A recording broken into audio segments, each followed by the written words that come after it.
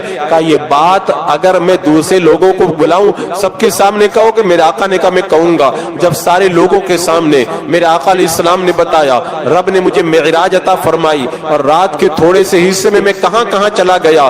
اب جب حضرت ابو بکر کے پاس ابو جہل یا کافر دوڑے ہوئے گئے کہ ابو بکر تمہیں متا ہے آج تمہارے ساتھی کیا کہہ رہے؟ کہا کیا کہہ رہے؟ کہا وہ کہہ رہے رات کے تھوڑے سے حصے میں میں اتنا لمبا سفر کر کے چلا آیا، مسجد اقصی بھی گیا، آسمانوں کی بھی میں نے سیر کر لی، کیا تم اس بات کو مانتے ہو؟ اب وہ سوچ رہے تھے کہ ابو بکر نے آج تک تو مانا ہے، آج موقع ملا ہے، ابو بکر بھی انکار کر دیں گے، لیکن جو صدیق ہو اس کا عالم کیا ہوتا ہے۔ حضرت ابو بکر صدیق نے جواب میں کہا تم کیا باتیں کرتے ہو، یہ تو معمولی بات ہے، میں تو اس سے بڑی بڑی خبروں کی تصدیق کرتا ہوا نظر آتا ہوں، میرے آقا نے اگر فرما دیا ہے تو یہ سچ ہے، میرے آقا رات کے حصے میں یہ سارا سفر کر کے پلٹ کر کے آئے ہیں۔ تو حضرت ابو بکر صدیق کو اللہ نے یہ مقام صدیقیت عطا فرمایا۔ میرے آقا علیہ السلام نے جب ابو بکر سے کہا نا کہ کلمہ پڑھ کے مسلمان ہو جاؤ، تردد نہیں کیا، بس فوراً کہا کہ یا رسول اللہ میں گواہی دیتا ہوں کہ آپ اللہ کے رسول، اللہ ایک ہے۔ اور حضرت ابو بکر نے کیسی تصدیق کی، کیسی تصدیق کی، آپ دیکھیں ہر موڑ پر میرے آقا صلی اللہ تعالی علیہ وسلم کی تصدیق کرتے ہوئے نظر آ رہے۔ حدیبیہ کا موقع ہے، میرے آقا صلی اللہ تعالی علیہ وسلم مقام حدیبیہ کے اندر موجود ہیں، مکہ سے سہیل آتے ہیں، وہ بعد میں ایمان لائے تھے، ابھی ایمان نہیں لائے تھے، اللہ کے رسول علیہ السلام سے صلح کر رہے ہیں۔ لکھا گیا اس سال آپ لوگ عمرہ نہیں کریں گے، اس سال واپس چلے جائیں گے، آئندہ سال آئیں گے اور آئندہ سال آ کر کے عمرہ کریں گے۔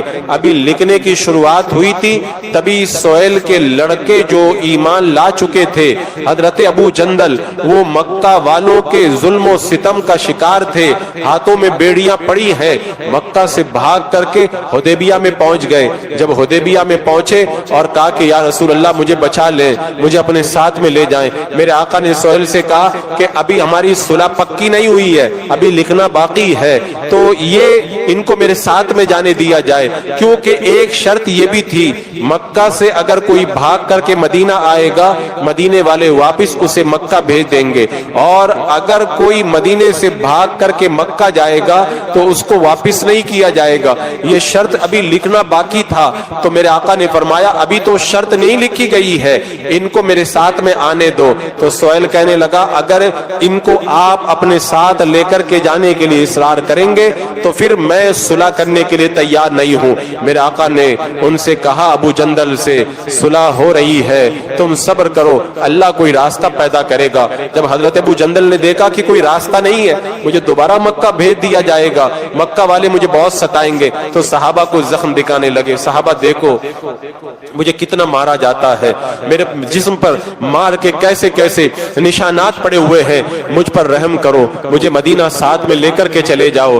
اب جب یہ عالم دیکھا صحابہ کی آنکھوں میں بھی آنسو آ گئے، تو حضرت عمر رضی اللہ تعالیٰ عنہ نے اس وقت کہا تھا کہ یا رسول اللہ کیا آپ اللہ کے سچے رسول نہیں ہیں؟ میرے آقا نے فرمایا میں ہاں اللہ کا سچا رسول ہوں۔ حضرت عمر نے کہا کیا وہ باطل پر نہیں ہے، ہم حق پر نہیں ہیں؟ میرے آقا نے فرمایا عمر سچ ہے، وہ باطل پر ہے، ہم حق پر ہیں۔ تو حضرت عمر کہنے لگے یا رسول اللہ پھر ہم لوگ اتنا دب کر کے کیوں صلح کر رہے ہیں؟ یہ صحابی پریشان حال ہمارے ساتھ میں آنا چاہتے ہیں، ان کو ہم لے جا بھی نہیں پا رہے۔ میرے آقا صلی اللہ تعالی علیہ وسلم نے کہا عمر میں جو بھی کرتا ہوں اپنی رب کی مرضی سے کرتا ہوں۔ حضرت عمر جیسا اتنا مضبوط دل اور گردے والا، اتنا پائے کا صحابی، اتنا پارسا اور پرہیزگار صحابی، ایسے موقع پر وہ بھی جو ہے وہ پریشانی کے اندر مبتلا ہو گئے اور پریشانی کا شکار ہو گئے، اٹھ کر کے گئے حضرت ابو بکر صدیق کے پاس اور جاگنے کے بعد میں کہا کہ اے ابو بکر بکر کیا ہم اللہ کے رسول علیہ الصلوۃ والسلام کا کلمہ پڑھتے میرے آقا سچے نبی نہیں ہے؟ حضرت ابو بکر نے کہا بالکل سچے نبی ہے۔ کہا کہ کیا وہ کافر باطل پر نہیں ہے، ہم حق پر نہیں ہے؟ کہا بالکل وہ باطل پر ہم حق پر ہیں۔ تو کہا کہ پھر اتنا دب کر کے ہم کیوں صلح کر رہے ہیں؟ جو جواب میرے آقا نے دیا تھا وہی جواب حضرت ابو بکر نے دیا، یعنی حضرت ابو بکر نے بتا دیا ایسے نازک موقع پر جب بڑے بڑے مضبوط صحابہ کے قدم بھی ڈگ بگانے لگتے ہیں، اللہ نے حضرت ابو بکر کو ایسا مضبوط ایمان دیا تھا کہ اس موقع پر بھی وہی کہتے ہیں جو میرے آقا صلی اللہ علیہ وسلم نے فرما دیا ہے۔ اسی لیے کہا جاتا ہے صدیق، سب سے زیادہ تصدیق کرنے والے۔ اور آپ دیکھیں جب مکہ کے اندر ظلم بڑھ گیا اور مکہ کے اندر جب بہت زیادہ ظلم و ستم ڈھایا جانے لگا، حضرت ابو بکر صدیق اپنے مکان کے اندر، آج بھی جب جاتے ہیں نا حاجی تو اب تو حرم شریف کے اندر آ گیا وہ مکان جو حضرت ابو بکر صدیق کا مکان تھا۔ پہلے تو مدینے سے بہت جو ہے وہ فاصلے پہ پڑتا تھا، اپنے صحن میں کھڑے ہو کر کے نماز پڑھتے اور نماز میں قرآن پڑھتے۔ تو مکہ کے کافروں نے آ کے کہا کہ ابو بکر اگر قرآن پڑھو گے تو ہم تمہیں قرآن نہیں پڑھنے دیں گے، اپنے مکان کے اندر جا کر کے رہو۔ اب حضرت ابو بکر نے دیکھا کہ جب قرآن پڑھنے پہ پابندی لگائی جا رہی ہے، آپ نے رخت سفر باندھا اور رخت سفر باندھ کر کے مکہ چھوڑ کر کے روانہ ہو گئے۔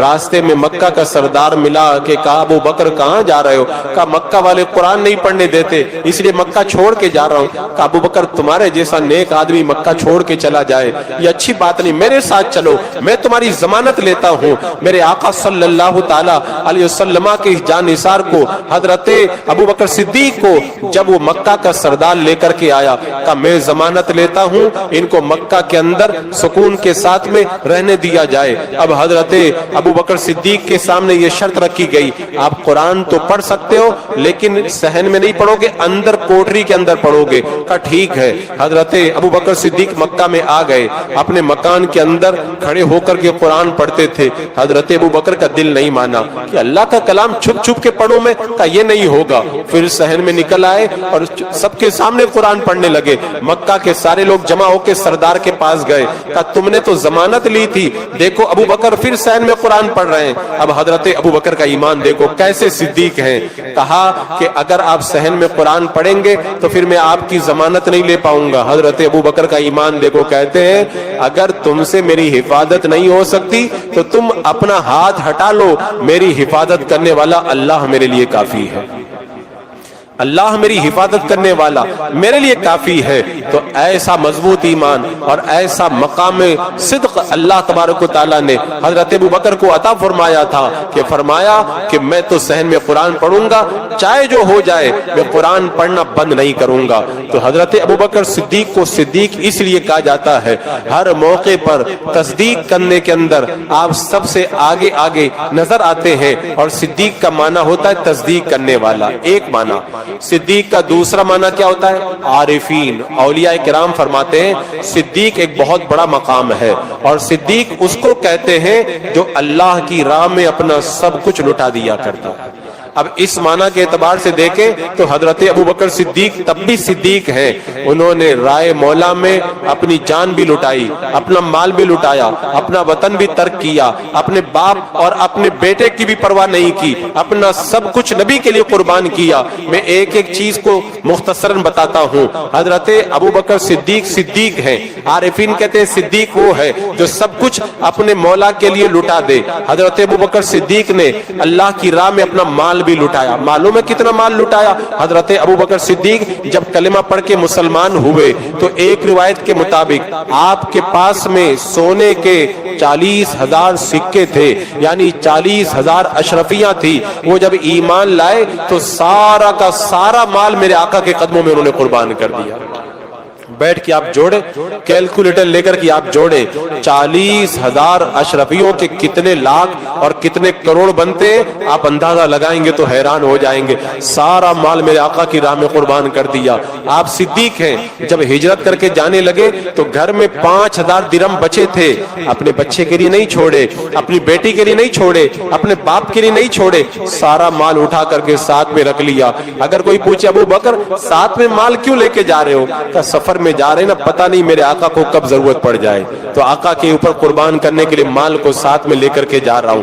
اور آپ دیکھیں جب مکہ کی سرزمین پر غلاموں کو ستایا جاتا تھا, حضرت ابو بکر اپنا مال خرچ کرتے کرتے غلاموں کو خریدتے تھے اور خرید کر کے آزاد کرتے تھے, اپنا مال رائے مولا کے اندر قربان کرتے ہوئے نظر آ رہے ہیں. اور آپ کو بتاؤں حضرت ابو بکر صدیق نے اپنا مال کیسے قربان کیا رائے مولا کے اندر. غزوہ تبوک کے موقع پر یا ایک غزوے کے موقع پہ میرے آقا علیہ الصلوۃ والسلام نے جب کہا تھا نا کہ اللہ کی راہ میں اپنا مال پیش کرو, حضرت ابو بکر نے معلوم ہے کتنا مال دیا, اپنے گھر کا سارا سامان اٹھایا, سارا مال جمع کیا, سارے کپڑے جمع کیے, سارے برتن جمع کیے, بس یہ سمجھ لو کہ جھاڑو لگا کر کے سارا سامان اٹھا کر کے میرے آقا کے قدموں میں لے آئے. اپنے جسم پر جو لباس تھا اس لباس کو بھی اتار دیا, وہ بھی میرے آقا کو دے دیا. ایک چادر اپنے جسم پر رکھ لی اور بٹن بھی میرے آقا کو نکال کر کے دے دیے, اور بٹن کی جگہ میں چادر کے اندر ببول کے کانٹے لگا دیے. اور جب میرے آقا کی بارگاہ میں پہنچے ہیں اور جانے کے بعد میں میرے آقا نے پوچھا, ابو بکر یہ سارا مال لائے ہو, گھر پہ کیا چھوڑ کے آئے ہو؟ کہا یا رسول اللہ گھر پہ اللہ اس کے رسول کو چھوڑ کر کے آیا ہوں. تو جو سب کچھ قربان کر دے اسے صدیق کہتے ہیں. اپنا سارا مال رائے مولا کے اندر قربان کرنے والی ذات حضرت ابو بکر صدیق کی ہے. تبھی تو میرے آقا صلی اللہ تعالی علیہ وسلم نے ارشاد فرمایا, جتنا نفع مجھے ابو بکر کے مال نے پہنچایا ہے اتنا نفع مجھے کسی کے مال نے نہیں پہنچایا. میرے آقا فرماتے ہیں, میں نے میرے آقا علیہ الصلوۃ والسلام کے بارے میں روایتوں میں آتا ہے, اللہ کے رسول علیہ السلام حضرت ابو بکر کا مال ایسے خرچ کرتے تھے جیسے اپنا مال خرچ کیا کرتے تھے. جب مسجد نبوی کی تعمیر کی باری آئی نا خریدنے کی, تو اس وقت پیسہ نکال کے دینے والی ذات حضرت ابو بکر صدیق رضی اللہ تعالیٰ عنہ کی تھی. تو اپنا مال بھی انہوں نے رائے مولا میں قربان کیا. اب آگے دیکھیں, انہوں نے اپنا وطن تو قربان کیا, ہجرت کر کے چلے گئے, اپنا گھر بھی چھوڑ کے چلے گئے. اور بتاؤں اپنے باپ کو بھی میرے آقا کے سامنے انہوں نے کچھ نہ سمجھا. ایک بار میرے آقا علیہ السلام کی شان میں حضرت ابو قحافہ ایمان لانے سے پہلے کچھ غلط کلمات بول گئے. حضرت ابو بکر صدیق نے اپنے باپ کو مارا. میرے آقا کی بارگاہ میں جب پہنچے تو میرے آقا نے فرمایا, ابو بکر مجھے پتا چلا تم نے اپنے باپ کو مارا ہے. حضرت ابو بکر نے کہا, یا رسول اللہ وہ آپ کی شان میں غلط باتیں کہہ رہے, وہ تو میں نے ایسے ہی مارا, اگر میرے ہاتھ میں تلوار ہوتی تو گردن کاٹ کے میں الگ کر دیتا. یہ ہے صدیق, سب مولا کی راہ میں لٹا دیا. آپ دیکھیں جب بدر کے میدان کے اندر میرے آقا علیہ الصلوۃ والسلام تشریف فرما ہوئے, آپ کے بیٹے ابھی ایمان نہیں لائے تھے, وہ کافروں کی طرف سے لڑنے کے لیے آئے تھے. جب کافروں کی طرف سے لڑنے کے لیے آئے, میدان میں اترے اور کہنے لگے میرے مقابلے میں مسلمانوں کسی کو بھیج دو. حضرت ابو بکر صدیق میرے آقا کی بارگاہ میں گئے اور جا کے کہتے, یا رسول اللہ میرا بیٹا کافروں کی طرف سے لڑنے آیا ہے, وہ مقابلے کے لیے طلب کر رہا, آپ مجھے اجازت دے, میں جاتا ہوں اپنے بیٹے کی گردن کاٹ کر کے لے کے آتا ہوں. یہ ہے صدیق کا مقام. اور جب ایمان لے آئے بیٹے تو انہوں نے کہا تھا, ابا جان جب بدر کے میدان میں آپ آئے تھے اور میرا اور آپ کا مقابلہ ہوا تھا, کئی مرتبہ ایسا ہوا کہ میری تلوار کے نیچے آپ کی گردن آتی تھی, میں جو ہے وہ تلوار کو دوسری طرف کر لیتا تھا. حضرت ابو بکر کیسا ایمان رکھتے تھے. فرمایا کہ بیٹا یہ تو تھا کہ باپ ہونے کا خیال کر کے تلوار ادھر ادھر کر لیتا, اگر بدر کے میدان میں تیری گردن میری تلوار کے نیچے آ جاتی تو بیٹا سمجھ کے میں تجھے چھوڑ نہیں دیتا, دشمن رسول سمجھ کر کے میں تیری گردن کاٹ کر کے الگ کر دیتا. پروانے کو چراغ, بلبل کو پھول, بس صدیق کے لیے اللہ اس کا رسول بس. یہ جذبہ اللہ تبارک و تعالیٰ نے حضرت سید ابو بکر کو عطا کیا تھا. وطن قربان کیا, مال قربان کیا, باپ اور اولاد کو قربان کیا, اور پھر سنے اپنی جان کو بھی نبی کے لیے قربان کر دیا. کتنی مرتبہ قربان کیا, ایک دو بار نہیں, کتنی بار قربان کیا. اور سارے واقعات میں بتاؤں تو اس کے لیے بھی لمبا وقت چاہیے. حضرت سیدنا ابو بکر صدیق نے میرے آقا کے لیے اپنی جان کتنی مرتبہ قربان کی. حضرت مولا علی رضی اللہ تعالیٰ عنہ فرماتے ہیں, اے لوگوں بتاؤ سب سے زیادہ بہادر کون ہے؟ تو لوگوں نے کہا مولا علی آپ سب سے زیادہ بہادر ہیں. کہا نہیں, میں تو اپنے برابر والے سے مقابلہ کرتا تھا, سب سے زیادہ بہادر حضرت ابو بکر صدیق ہیں, اس لیے کہ مکہ کے اندر ایک بار کافروں نے اللہ کے رسول علیہ السلام کو پکڑ لیا کہ آپ ہمارے بتوں کو برا کہتے ہیں، تو اس وقت حضرت ابو بکر صدیق کے علاوہ کوئی بچانے کے لیے آگے نہیں آیا۔ حضرت ابو بکر صدیق رضی اللہ تعالیٰ عنہ گئے اور کافروں کو دھکا دے کر کے الگ کیا۔ سارے کافر حضرت ابو بکر کے اوپر ٹوٹ پڑے اور آپ کو بہت مارا۔ تو سب سے زیادہ بہادر اگر کوئی ہے حضرت ابو بکر صدیق رضی اللہ تعالیٰ عنہ ہے۔ اپنی جان کی پرواہ نہیں کی۔ میرے آقا علیہ الصلوۃ والسلام کے اوپر کوئی نشان نہیں آنا چاہیے۔ اسی طرح ایک موقع پر حضرت ابو بکر صدیق رضی اللہ تعالیٰ عنہ کا جان قربان کرنے کا منظر آپ ملاحظہ کریں۔ جب مسلمانوں کی تعداد 40 تک پہنچ گئی، حضرت ابو بکر صدیق نے کہا یا رسول اللہ میرا دل چاہتا ہے اب تو کھلم کھلا جا کے اسلام کی تبلیغ کرتے ہیں۔ میرے آقا علیہ السلام نے منع فرمایا، ابھی مکے میں اسلام کمزور ہے۔ حضرت ابو بکر نے اصرار کیا۔ جب دیوانہ مچل گیا تو میرے آقا نے اجازت دے دی۔ کتنا پیارا منظر ہوگا جب حرم کے اندر آج پہلی مرتبہ مسلمانوں کا پروگرام ہو رہا تھا۔ حرم کے صحن میں آج تک اللہ کا نام لینے پہ مارا جاتا تھا نا، آج حضرت ابو بکر پوری ہمت جٹا کر کے اپنے میرے آقا علیہ السلام کے صحابہ کو لے کر اپنی قربانی پیش کرنے کے لیے اتر گئے۔ آج اگر میں تقریر کر رہا ہوں، اگر کوئی عالم تقریر کرے، کون سے بڑے مرتبے کی بات ہے؟ آج ہم تقریر کریں، ہمارے لیے ساری سہولتیں ہیں۔ حضرت ابو بکر نے وہاں پہ کھڑے ہو کے تقریر کی تھی جہاں پہ تقریر کرنے پہ مارا جاتا تھا۔ اسلام کے سب سے پہلے مقرر اور خطیب کا نام حضرت ابو بکر صدیق رضی اللہ تعالیٰ عنہ۔ صحابہ میں سب سے پہلے مقرر اور سب سے پہلے خطیب حضرت ابو بکر صدیق ہیں۔ اب حضرت ابو بکر صدیق جب کھڑے ہو گئے نا، اب اللہ ایک ہے بیان کرنا شروع کیا۔ یہ سارے بت جو ہے نا، سارے بت باطل ہیں، یہ خدا ہو ہی نہیں سکتے۔ کتنا حوصلہ چاہیے، کتنا جگر چاہیے اس کے لیے۔ یہ کوئی معمولی بات تھی؟ وہ بڑے بڑے جابر اور ظالم مکہ میں موجود تھے۔ حضرت ابو بکر آج کھل کر کے بتوں کا رد کر رہے تھے۔ یہ کتنے دل اور گردے والا، دل اور گردے کی بات تھی، اور یہ کتنے کمال کا یہ معاملہ تھا۔ حضرت ابو بکر صدیق رضی اللہ تعالیٰ عنہ نے جب اس بات کو پیش کیا نا، سارے کافر حضرت ابو بکر پہ ٹوٹ پڑے۔ کتنا مارا، کتنا مارا اس کو بتا نہیں سکتے۔ بس یہ سمجھ لیں، روایتوں میں آتا ہے ناک اور سارے ہونٹ سب سوج گئے، سب لگتا تھا جیسے چہرے میں ناک کدھر پتہ بھی نہیں چل پا رہا تھا، چہرہ سوج گیا۔ بدن پر جہاں جہاں بدن پہ بالوں کو ہاتھ لگاتے تھے سر میں، تو بال ٹوٹ کر کے ہاتھوں میں آ جاتے تھے، بے ہوش ہو کر کے گر گئے۔ لوگ سمجھے اب ان کا انتقال ہو گیا ہے۔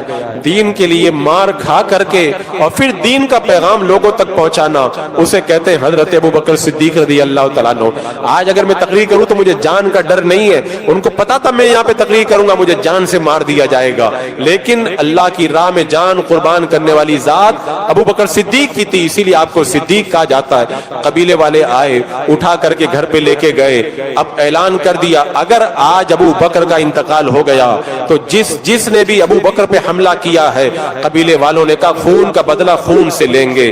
شام تک انتظار کرتے رہے۔ شام ہوئی تو حضرت ابو بکر کو خدا خدا کر کے جب ہوش آیا، دن بھر جو مار کھا کے بے ہوش رہا ہو، ہوش آنے کے بعد اتنا جو زخموں سے چور کتنا درد ہو رہا ہوگا، وہ درد کے اندر بھی حضرت ابو بکر نے ہوش میں آ کے جب آنکھیں کھولی نا، سب سے پہلے کہا کہ میرے آقا کہاں پہ مجھے بتاؤ۔ لوگ کہہ رہے انہی کی وجہ سے تمہیں مارا جا رہا، انہی کا نام لے رہا ہوں۔ کہا نہیں مجھے بتاؤ میرے آقا کا کیا حال ہے۔ قبیلے والوں نے کہا کہ ٹھیک ہے، اپنی ان کی ماں سے کہا ان کو سنبھالو، اب ان کو ہوش آ گیا، چلو ٹھیک ہے۔ قبیلے والے چلے گئے، ماں کھانا لائی، بیٹا پیارا بیٹا تھا، کہا میرے بیٹے کچھ کھانا کھا لو۔ حضرت ابو بکر نے کہا کہ میرے آقا نے کھانا کھایا کہ نہیں کھایا مجھے نہیں معلوم، میں کیسے کھانا کھا لوں، پہلے میں اپنے آقا کے حال کو معلوم کروں گا۔ کہا بیٹا مجھے تو نہیں معلوم ہے۔ کہا حضرت عمر کی بہن سے معلوم کرو۔ اب ماں اپنے بیٹے کو خوش کرنے کے لیے، ابھی چونکہ ایمان تو نہیں لائی تھی، اپنے بیٹے کا دل رکھنے کے لیے حضرت عمر کی بہن کو بلا کے لائی۔ کہا بتاؤ میرے آقا کا کیا حال ہے، میرے آقا کا حال مجھے بتاؤ۔ یہ ہوتی ہے دیوانگی، آئے عشق تیرے صدقے، جلنے سے چھٹے سستے، جو آگ بجھا دے گی وہ آگ لگائیے۔ عشق کی ایسی آگ دل کے اندر جل رہی تھی۔ حضرت عمر کی بہن آئی نا، جب دیکھا تو ان کی آنکھوں میں بھی آنسو آ گئے کہ ظالموں نے ابو بکر پہ کتنا ظلم کیا تھا۔ تو کہا میرے آقا کے پاس مجھے لے چلو۔ تو ماں زمانے کا بیٹا، ابھی تو کافر بار موجود ہیں، پہلے کچھ سناٹا ہو جانے دو۔ جب رات ہو گئی اور چراغ میں بتی پڑ گئی، لوگ گھروں میں بند ہو گئے، کھانا کھانے میں لگ گئے، ایک طرف سے ماں نے پکڑا، دوسری طرف سے حضرت عمر کی بہن نے پکڑا اور حضرت ابوبکر کو سہارا دے کر کے لے جا رہے ہیں۔ کہاں پہ؟ حضرت عمر کی بہن نے بتایا تھا حضرت ارقم کے گھر میں میرے آقا موجود ہیں۔ جب حضرت ارقم کے مکان میں میرے آقا کے پاس پہنچے نا حضرت ابوبکر، جب اتنا زخموں سے چور بدن میرے آقا نے دیکھا نا، اللہ کے رسول علیہ السلام کی آنکھوں میں بھی آنسو آ گئے، رو پڑے۔ حضرت ابوبکر بھی میرے آقا سے مل کے رونے لگے۔ حضرت ابوبکر کا حال دیکھ کر صحابہ بھی پھوٹ پھوٹ کر کے رونے لگے، لیکن جب میرے آقا کو دیکھا نا تو حضرت ابوبکر کے دل کو قرار آ گیا اور بتا دیا میرے آقا خیریت سے ہے، تو اس کے بعد میں مجھے اپنے زخموں کی کوئی پرواہ نہیں۔ کیوں؟ صدیق وہ ہوا کرتا ہے جو اپنا سب کچھ رائے مولا میں قربان کر دیتا ہے۔ اور میں بتاؤں میرے آقا کے لیے حضرت ابوبکر نے جان کتنی مرتبہ قربان کی، یہ ایک دو بار کا واقعہ نہیں ہے۔ آپ یاد کرو جب ہجرت کی رات آئی تھی نا، تو ہجرت کی رات میرے آقا نے کسی اور کو ساتھ میں نہیں لیا۔ کس کو ساتھ میں لیا؟ آج اگر ساتھ میں لیا تو حضرت ابوبکر کو ساتھ میں لیا۔ کیوں؟ اس لیے کہ آج کوئی معمولی بات نہیں ہے، سارے کافر تلواریں لے کر کے گھر کو گھیر کے کھڑے ہو گئے۔ آج کی رات جو میرے آقا کے ساتھ میں جائے گا وہ جان ہتھیلی پر لے کر کے جائے گا، اور ایسے موقع پہ ضرورت ہے کہ ایسے عاشق کی جو اپنا تن من دھن سب قربان کرنے کا حوصلہ رکھتا ہو۔ اور یہ خصوصیت میرے آقا کو اگر نظر آئی تو حضرت ابوبکر میں نظر آئی۔ حضرت ابوبکر کو ہجرت کی رات ساتھ میں لے کر کے گئے۔ اب وہ ہجرت کی رات کا اگر پورا منظر میں پیش کروں گا تو میری پوری تقریر پھر اسی پہ ختم ہو جائے گی، بس اتنا سمجھ لیں اس رات میں حضرت ابوبکر میرے آقا کو جب لے کر کے جا رہے تھے نا، روایتوں میں آتا ہے کبھی دائیں ہو جاتے، کبھی بائیں ہو جاتے، کبھی آگے چلے جاتے، کبھی پیچھے چلے جاتے۔ اس کو کہتے ہیں صدیق۔ میرے آقا نے پوچھا کہ ابوبکر یہ کیا آگے پیچھے تم ادھر ادھر جا رہے ہو؟ تو حضرت ابوبکر نے کہا یا رسول اللہ جب چلتا ہوں خیال آتا کافر ادھر سے آ جائیں گے دائیں طرف سے تو دائیں طرف ہو جاتا ہوں، خیال آتا بائیں طرف سے آئیں گے بائیں طرف ہو جاتا ہوں، خیال آتا آگے سے آئیں گے آگے چلا جاتا ہوں، خیال آتا بائیں پیچھے سے آئیں گے پیچھے چلا جاتا ہوں۔ یعنی حضرت ابوبکر نے بتا دیا یا رسول اللہ آپ کو کچھ نہیں ہونا چاہیے، اگر کوئی حملہ ہو تو ابوبکر کی جان چلے جائے یہ تو گوارا ہے، لیکن آپ پر زخم آئے یہ مجھے گوارا نہیں ہے۔ اپنی جان قربان کر رہے ہیں۔ اور پھر وہ منظر کتنا پیارا منظر تھا جب حضرت ابوبکر صدیق میرے آقا علیہ السلام کو لے کر کے غار ثور کے پاس پہنچے تھے۔ وہ بتاؤ کتنے ہزار فٹ اونچائی پر وہ غار ہے، آج دن کے اندر اتنے سالوں کے بعد چڑھنا کتنا مشکل ہے۔ اس زمانے میں رات کے اندھیرے میں جب دشمن تلوار لے کر کے پیچھا کر رہے ہیں، حضرت ابوبکر میرے آقا علیہ السلام سے کہتے ہیں یا رسول اللہ آپ میرے کندھوں پہ سوار ہو جائیں، آپ کے گورے گورے یہ پیارے قدم جب پتھروں سے زخمی ہوتے مجھے اچھا نہیں لگتا۔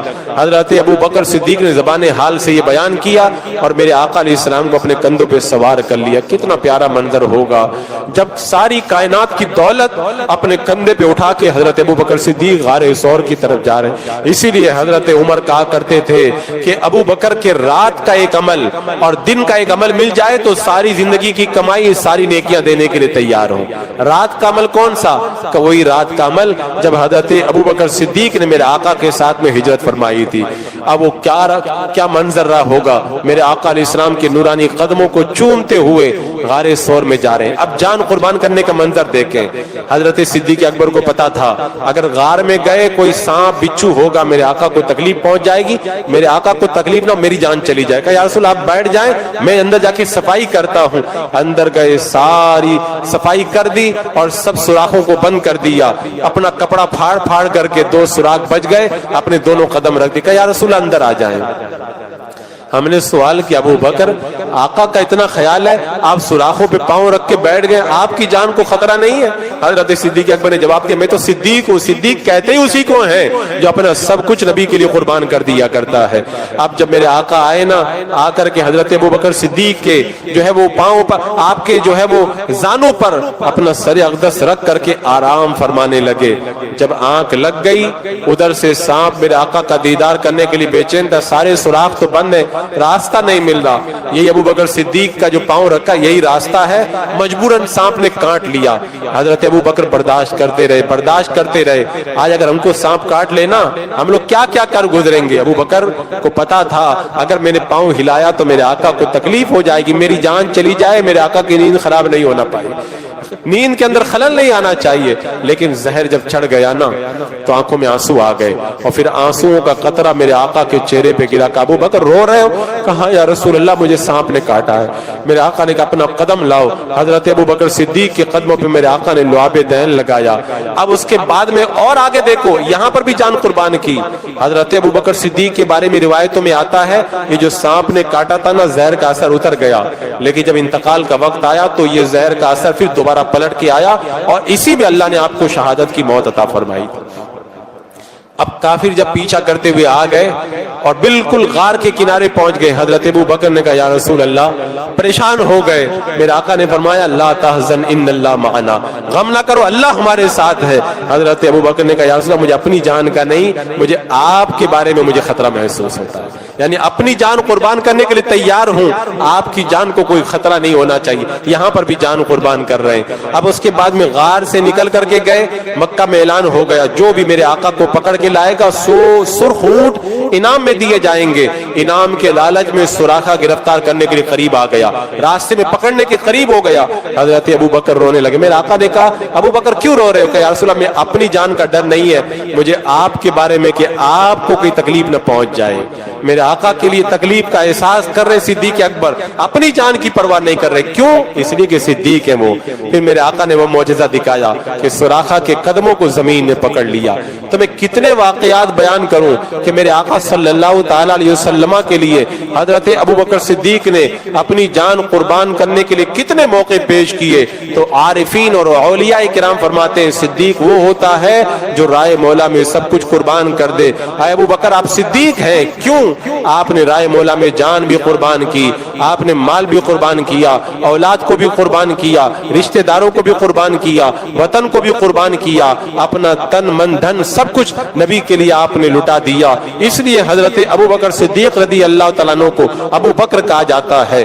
تو ایک معنی صدیق کا تصدیق کرنے والا, سب سے بڑے تصدیق کرنے والے حضرت ابو بکر صدیق. صدیق کا ایک معنی عارفین نے بیان کیا, سب کچھ لٹا دینے والا, وہ اس اعتبار سے بھی آپ صدیق. اور صدیق کا ایک معنی اور بھی آتا ہے, شرح فقہ اکبر میں بیان کیا گیا کہ انبیاء کرام کے بعد میں جو سب سے بڑا مقام ہوتا ہے وہ مقام صدیقیت ہے, اور جو اس مقام پہ فائز ہوتا ہے اس کو صدیق کہا جاتا ہے, اس کو صدیق کہا جاتا ہے.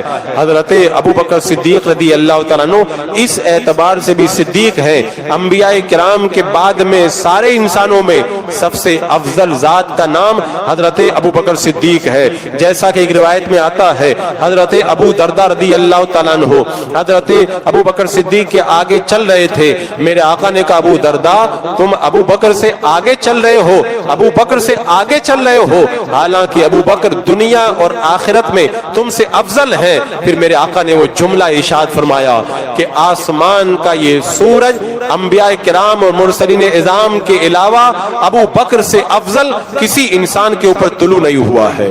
انبیاء و مرسلین کے بعد سارے انسانوں میں سب سے افضل ذات کا نام حضرت ابو بکر صدیق رضی اللہ تعالیٰ عنہ ہے, اور جو انبیاء کے بعد سب سے افضل ہوتا ہے اسی کو صدیق کہا جاتا ہے.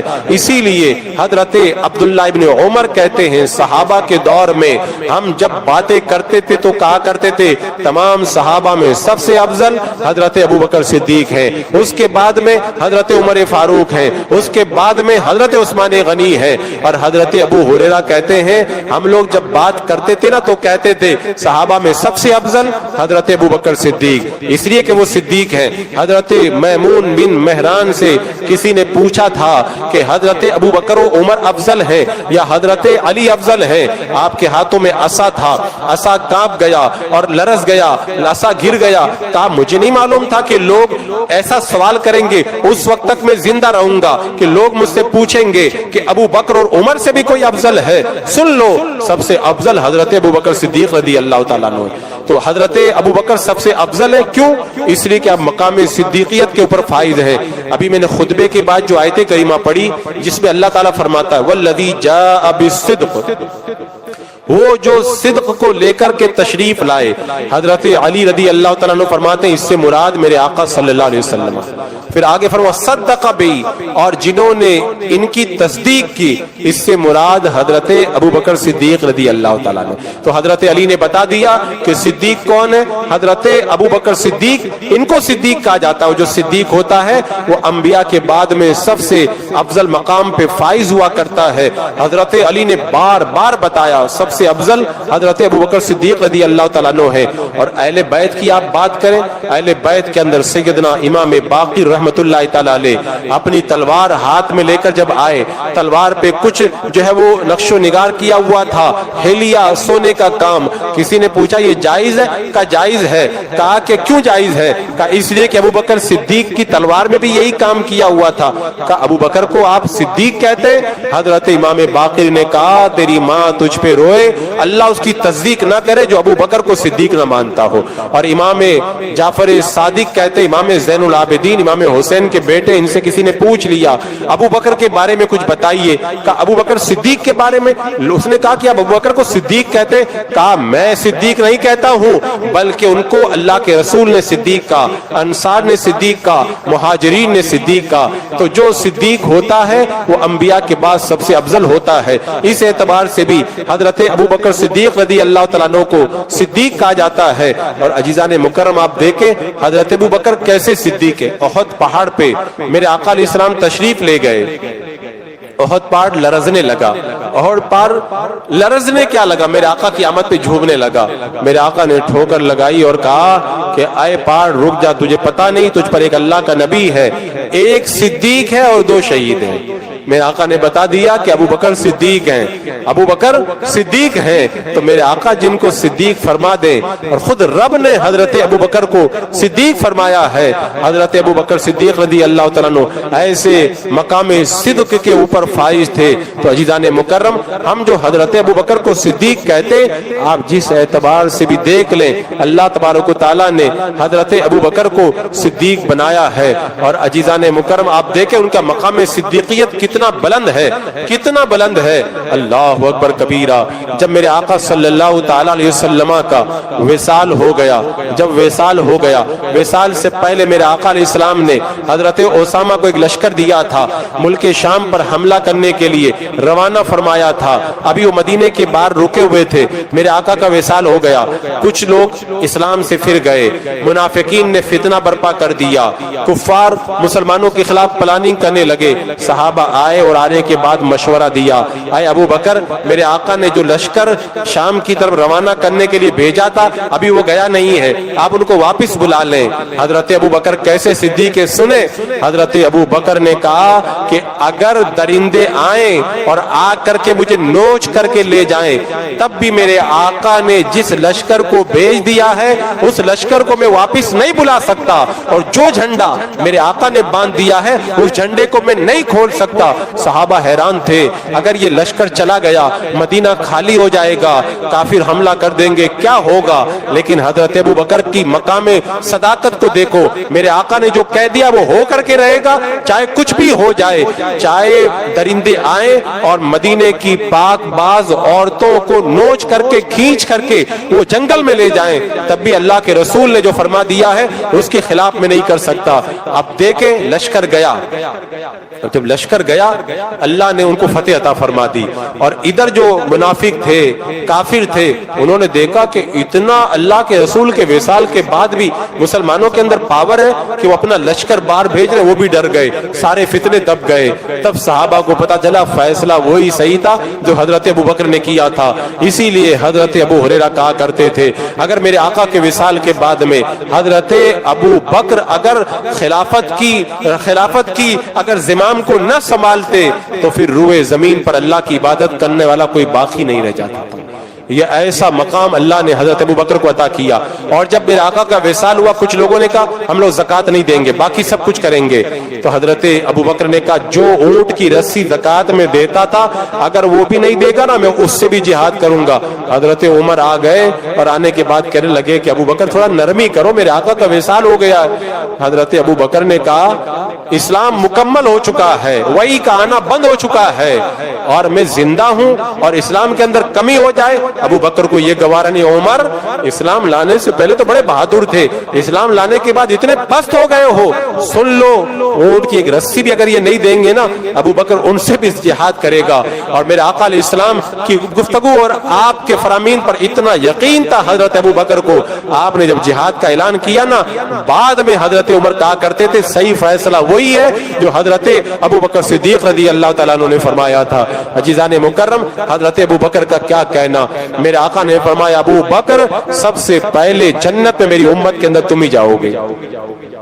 اور میرے آقا سے پوچھا گیا تھا کہ آپ کا محبوب کون ہے، میرے آقا نے کہا میرا محبوب ابو بکر ہے۔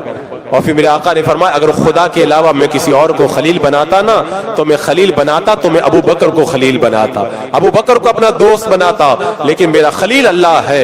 میرا آقا علیہ السلام کو کتنا پیار تھا حضرت ابو بکر صدیق سے، آج آپ غور کریں، آپ غور کریں۔ اور میرے آقا کا پیار صدیق اکبر کے دل میں کتنا تھا، جب انتقال کا وقت آیا نا، اپنی بیٹی حضرت عائشہ سے پوچھا بتاؤ میرے آقا کو کفن میں کتنے کپڑے دیے گئے تھے، یعنی دنیا سے جاتے جاتے بھی یہی خیال ہے کہ جتنے کپڑوں میں میرے آقا کو کفن دیا گیا تھا وہی سنت ادا کی جائے۔ اور آج حضرت ابو بکر صدیق کی قسمت دیکھو، آپ کو پتا ہے نا میرے آقا علیہ السلام جس زمین میں آج آپ کا روضہ انور ہے وہ زمین عرش اعظم سے بھی افضل ہے، خانہ کعبہ سے بھی افضل ہے، ساری کائنات سے افضل ہے۔ اور اس افضل جگہ کے بالکل پاس میں لیٹے ہوئے حضرت ابو بکر اور حضرت عمر رضی اللہ تعالیٰ۔ آج جب حاجی جاتا ہے نا سرکار کے روزے پہ، جب روزے پہ جاتا ہے نا، میرے آقا کی بارگاہ میں جا کے کہتا الصلاۃ والسلام علیک یا رسول اللہ، جب سلام کر لیتا ہے تو تھوڑا سا ہٹ کے کہتا ہے السلام علیک یا امیر المومنین ابا بکر صدیق، حضرت ابو بکر صدیق کی بارگاہ میں سلامی پیش کرتا ہے۔ پھر حضرت عمر رضی اللہ تعالیٰ عنہ کی بارگاہ میں سلامی پیش کرتا ہے۔ کتنا پیار تھا میرے آقا کو، ساری زندگی ساتھ میں رکھا، بچپن ساتھ میں گزرا، جوانی ساتھ میں گزری، غار میں گئے تو ساتھ میں لے کر کے گئے۔ میرے آقا نے فرمایا تھا ابو بکر تو غار میں بھی میرا ساتھی تھا، حوض کوثر پر بھی تو میرا ساتھی رہے گا، حوض کوثر پر بھی تو میرا ساتھی رہے گا، غار میں بھی ساتھ رکھا، آج مزار میں بھی ساتھ رکھا ہے۔ اور جب قیامت کا دن آئے گا نا، میرے آقا نے فرمایا سب سے پہلے میں اپنی قبر انور سے باہر آؤں گا، میرے دائیں طرف ابو بکر صدیق ہوں گے اور بائیں طرف عمر فاروق ہوں گے رضی اللہ تعالیٰ عنہما۔ کیسا منظر ہوگا حضرات مکرم، ایسی عظیم ہستیاں جن کا ہم ذکر کر رہے ہیں۔ میں کہتا ہوں بہت سارے لوگ کیا کرتے ہیں معلوم ہے، تقریر سننے جاتے ہیں، ارے فلاں جگہ تقریر ہوئی، ارے وہاں پہ بہت تقریر جم گئی، وہاں پہ بڑا مجمع تھا، لوگوں نے پتہ نہیں کیا تماشا بنا کر کا۔ ارے میں کہتا ہوں کچھ بھی نہ ہو، دو لوگ بھی بیٹھ کر کے سنے نا، حضرت ابو بکر کا نام لے لینا یہی کم سعادت مندی ہے۔ ہم تو مشکل کے اندر غوث پاک کا نام لیتے ہیں، ہم کو سکون مل جاتا ہے، اور غوث پاک کا مقام اگرچہ بڑا بلند ہے لیکن حضرت ابو بکر صدیق کے قدموں کی دھول کے برابر بھی دوسری مخلوق نہیں ہو سکتی جو مقام صحابیت کے اوپر فائز نہیں ہے۔ اور باقی صحابہ میں بھی اللہ نے سب سے بڑا مقام حضرت ابو بکر صدیق رضی اللہ تعالیٰ عنہ کو عطا فرمایا تھا۔ کیسا پیار تھا میرے آقا علیہ السلام کو، جب پڑھتے ہیں نا تو واقعی طبیعت ملتی ہے، مچل جاتی ہے، کاش میرے آقا کا دیدار اگر نصیب میں اگر نہ ہونا، کم سے کم ایسا ہی ہو جائے خواب میں کبھی حضرت ابو بکر صدیق کو دیکھنے کا موقع مل جائے۔ وہ کیسے عاشق رسول تھے۔ اس دور میں لوگوں کا ایمان کمزور ہو گیا ہے نا، ضرورت ہے حضرت ابو بکر صدیق کو پڑھنے کی، ان کو جب پڑھتے ہیں نا ہمارے ایمان کو پاور ملتا ہے۔ لوگ کہتے ہیں ایسے حالات خراب ہیں، ویسے حضرت ابو بکر صدیق کے زمانے میں کتنے حالات خراب تھے۔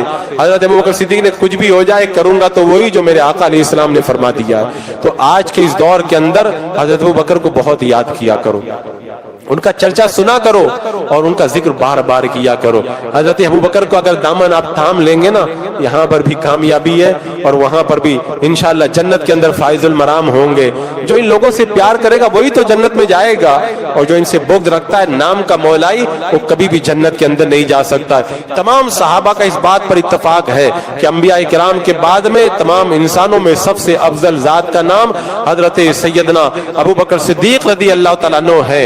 اور حضرت ابو بکر کو جو یہ مقام ملا ہے نماز اور روزہ کی وجہ سے نہیں، میرے آقا نے فرمایا ابو بکر کو یہ مقام اللہ نے عطا فرمایا اس راز کی وجہ سے جو راز حضرت ابو بکر کے دل میں تھا۔ وہ راز کیا تھا وہ اللہ جانے اور اللہ کا رسول بہتر جانے۔ ایک آخر میں محبت کا جملہ میں بتاتا ہوں، میرے آقا علیہ السلام کو ابو بکر سے اتنا پیار تھا، اتنا پیار تھا، جب میرے آقا معراج میں گئے نا سدرہ پہ جبریل امین رک گئے، آگے رفرف سے گئے، ایک جگہ ایسی آئی رفرف بھی چلا گیا، میرے آقا اکیلے رہ گئے، نور میں داخل ہوئے، نور میں داخل ہوئے، نور کے پردے پار کرتے گئے، پار کرتے گئے، جب تنہائی ہوئی، جب تنہائی ہوئی، جب تنہائی ہوئی تو کچھ وحشت کا احساس ہوا۔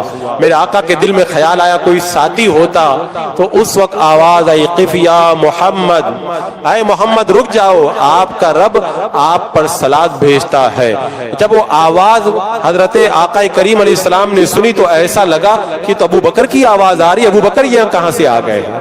میں بتانا کیا چاہتا ہوں، یعنی جب میرے آقا علیہ السلام کو ان نور کے پردوں کو پار کرتے وقت میں جب کسی ساتھی کی ضرورت پڑی نا تو اللہ نے اس وقت جو آواز بھی سنائی نا تو میرے آقا کو ایسے محسوس ہوا جیسے ابو بکر کی آواز آ رہی ہے۔ یعنی اگر تنہائی میں بھی میرے آقا کا دل بہلتا ہے نا تو حضرت ابو بکر کی بات سے دل بہلتا ہے۔ اب اس پہ بات ختم ہو جاتی ہے۔ میرے آقا علیہ السلام کو اتنا پیار تھا، آپ بھی حضرت ابو بکر صدیق سے پیار کریں۔ میرے آقا نے کہا نا ابو بکر سے پیار کرنا، ابو بکر کا شکر ادا کرنا میری امت پر واجب ہے۔ آج ہم لوگ بیٹھے ہوئے نا اسی حضرت ابو بکر کے احسان کا شکر ادا کرنے کے لیے آئے ہیں۔ ساری زندگی حضرت ابو بکر کے احسان کا شکر ادا کریں نا، میں کہتا ہوں ساری زندگی کا شکر ادا کرنا تو بہت بڑی بات ہے۔ میں جب غار ثور کی طرف جا رہے تھے نا ہجرت کی رات میں میرے آقا کو لے کر کے، تو اس وقت میرے آقا علیہ السلام کے ساتھ میں جو انہوں نے بھلائی کا برتاؤ کیا تھا نا اس ایک احسان کا بدلہ ہم نہیں ادا کر سکتے۔ اور وہ جملہ تو جب میں پڑھتا ہوں میرے رونگٹے کھڑے ہو جاتے ہیں۔ میرے آقا نے فرمایا میرے اوپر جس کسی کا بھی احسان تھا، میں کہتا ہوں یا رسول اللہ یہ آپ کی ذرہ نوازی ہے جو آپ فرما رہے ہیں، ورنہ کائنات میں کوئی ایسا بندہ ہے ہی نہیں جس کا میرے آقا پر احسان ہو، بلکہ الٹا ہے، ساری کائنات پر خود میرے آقا کا احسان ہے، میرے آقا پر کسی کا احسان نہیں۔ لیکن میرے آقا نے ایک فرما دیا یہ آپ کی کرم نوازی ہے، جس کسی کا مجھ پر احسان تھا میں نے سب کے احسان کا بدلہ دے دیا سوائے ابو بکر کے، کل قیامت کے دن ابو بکر کے احسان کا بدلہ میرا رب عطا فرمائے گا۔ سلام ہو حضرت ابو بکر پر، اللہ رب قدیر ہمیں ان کی محبت عطا فرمائے اور ان کے صدقے میں دنیا اور آخرت میں ہماری ایمان کی حفاظت فرمائے۔ استغفر اللہ ربی من کل ذنب واتوب الیہ۔ السلام علیکم ورحمۃ اللہ۔